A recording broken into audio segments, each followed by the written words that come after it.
My name is Leo Holding. I'm a professional climber and adventurer from the UK.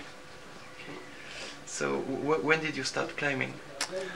I started climbing when I was 10 years old in an area called the Lake District in the northwest of England, and arguably the birthplace of modern rock climbing. 150 years ago there were people finding difficult ways up the mountain on rock faces.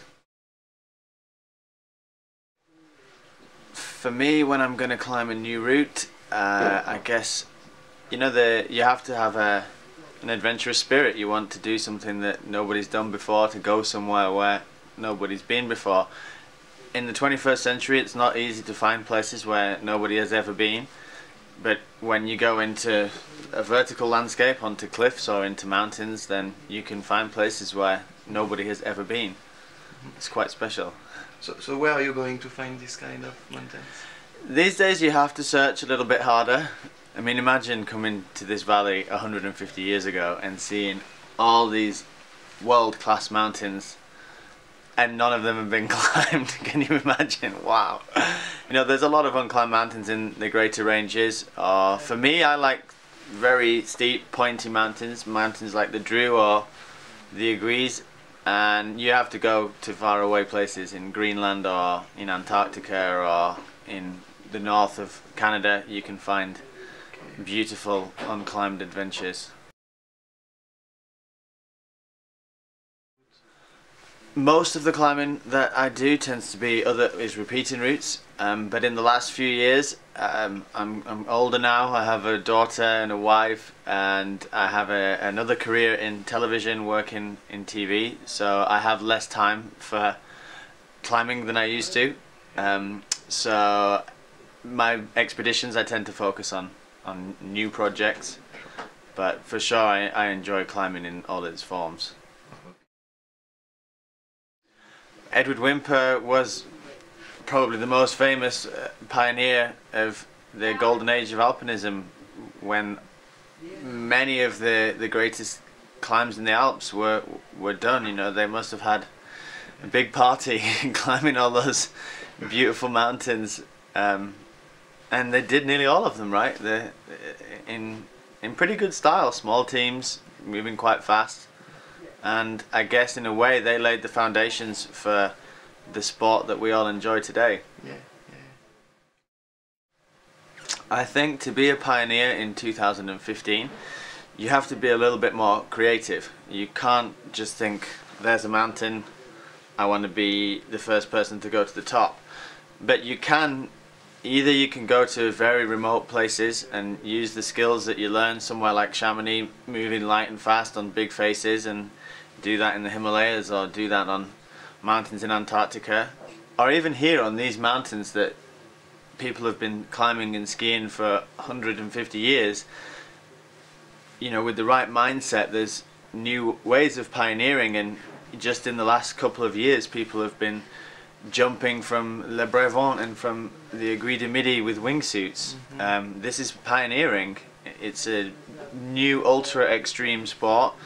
I mean, the Midi, this place is amazing. The history of extreme sports is partly thanks to that cable car. And it was only last year that they jumped with the wingsuit for the first time. Speed flying, it's only been around for 5 or 6 years. And I think one of the very special things about this valley is the creativity it breeds. So to be a pioneer in 2015, maybe you have to think a little bit laterally outside the box. To be the first person to wingsuit from the Aiguille du Midi is a pioneer, no doubt. Okay, somewhere it was a pioneering jump, and also you can use the skills that you acquire somewhere like this, where thanks to the infrastructure here and the number of people and the knowledge base and the guidebooks, you can do incredible things in a short period of time, and you can develop very sophisticated skills and a very high level of fitness, and then you can go and do things in far away places that are difficult to get to, that you would not dream of doing if you did not have the pedigree of training here. The Wildest Dream is an IMAX movie that I worked on a few years ago. It tells the story of two very famous alpinists from the UK, called Sandy Irvine and George Mallory, who disappeared very close to the summit of Everest in 1924. They were about 300 meters below the summit when they were last seen, so you know, very close, and they were never seen again until 1999, when a well-known American alpinist called Conrad Anker found the mummified remains of George Mallory just around 8,400 meters, and we went back in 2007 and made an IMAX movie about this story.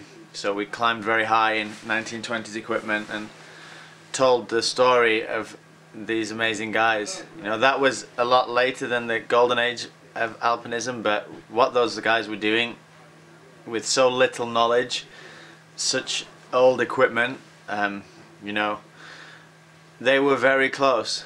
They didn't come back, so Maybe they did the summit. maybe. There are stories about It's it. possible. Yeah. So you were climbing on the Everest with the equipment? Yes, we didn't go to the top in the old equipment. We had bad weather at 8,000 meters, and we used, the last time we used the old equipment was just below 8,000 meters, and we filmed a scene, and it was a disaster. Nice. I thought I had hypothermia. Yeah.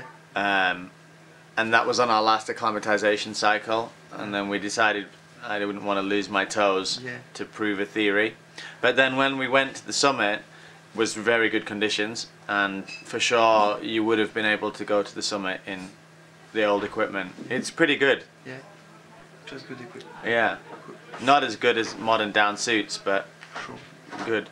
Okay. We spent one night in the old tents. We used the paraffin, the kerosene burners on to try them. And does it work well? Yeah, pretty well, yeah. The kerosene burners are pretty good. The tents weren't very good. They didn't have an inner, just an outer, and no zips, no Yeah. elastic. So everything was kind of, you know, old. Yeah. Yeah, I think so. I could imagine. Yeah. Okay. But the important points, you know, the tents were stable in strong winds. The clothing was sufficiently warm. The sleeping bags were warm enough. Okay. So you come from UK, so I could imagine you have a very strict ethic about climbing and about how to equip the cliff and the mountain. My opinion with regards to fixed protection on climbs is to keep it to a minimum, especially in a mountain environment. There's so many activities that humans can go and do for fun. You can go and play golf, you can go and play tennis, you can go sailing, you can go skiing in the resorts. The beautiful thing about alpinism and climbing is the adventure, and without risk there is no adventure. There has to be consequences, and that's what makes it so exciting, and that's what makes it so special, and that's what makes you feel alive when you're in the mountains and going on an adventure. And if you place bolts and equip everything to a standard, you're almost turning it into a fairground ride. You're turning it into a theme park. I accept in a valley like this, maybe some climbs need rappel routes and this kind of thing, but my opinion is you keep it to an absolute minimum. And if people don't want to carry the equipment and they don't want to go on the adventure, then go somewhere else, you know. Leave this for the people who do want an adventure, because once you put those bolts in, once you equip it and turn it into the theme park, it's done.